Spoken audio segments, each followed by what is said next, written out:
let's talk about the colors.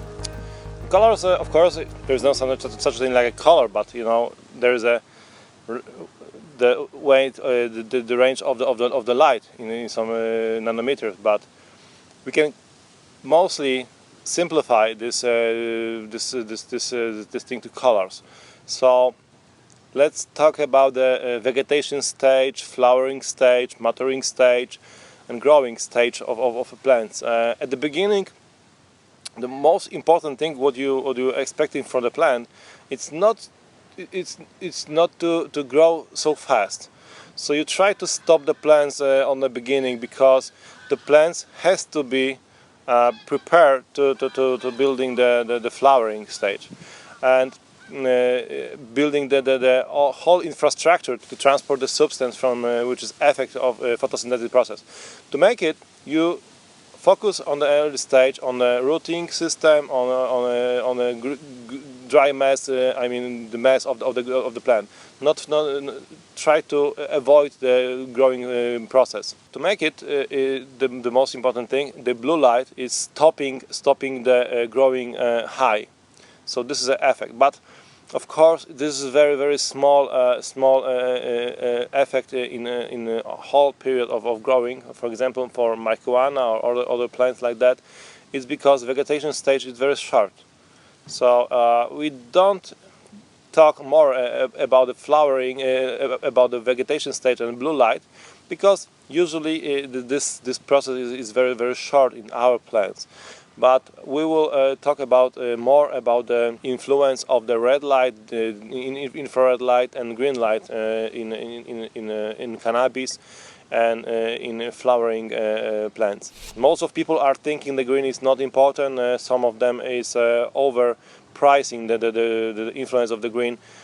But the green got an effect, and it's taking a part in photosynthetic process for a beta carotene. So this spectrum representing the taste and smell of the product in the future, let's say, because if you're putting the green, it will be more smelly, let's say, but you cannot measure this because this is unmeasured units. But okay, we can say this is an effect for building the plants like a good and healthy plants.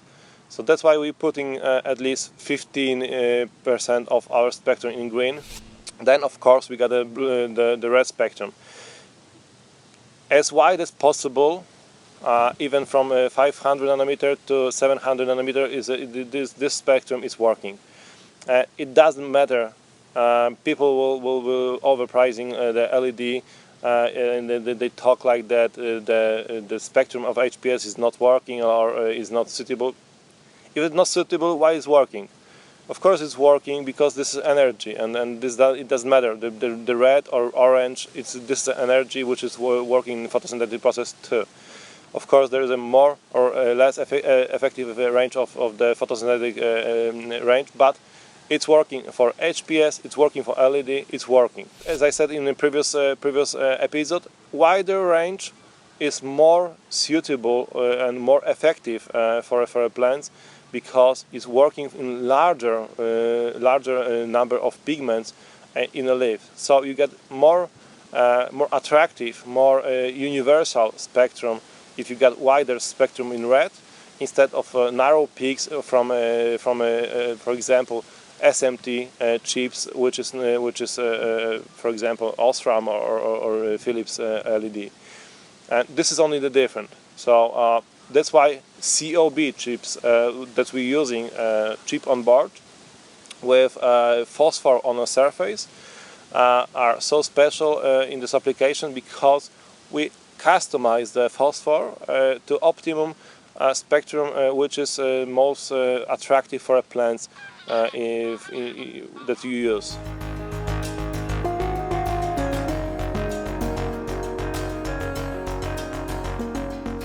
Far red and red, this ratio is regulating the speeding process of growing, and this is two information in far red. I mean in 700, 750 nanometer in this range, far red. It's give the two information for a plant. First information is the day is going over, so prepare for a reverse phase and use the substance which was effect of the photosynthetic process. So this preparing the going to sleep the plants. Every day, even now, sun goes down and you see more effect of infrared, less effect of visual light. So we see the darkening, the light is going dark, but of course the light is changing intensity, but the light is changing the ratio between far red and red. At the moment we got more far red than before in the ratio. And the second effect is that if the plant is in the shadow of other plant, if you put the infrared, the plants reacting will be going crazy to making the as soon as possible to reach the highest grower, higher to be higher. I mean to be unshaded, to be not in shade. So this is an effect to speed up the growing process. And this is why we're using the infrared and in our products, because it speeds up the growing process in a flowering and maturing stage too. As you can see, sun is going down, but stay tuned for more information about light, and please don't forget to subscribe us.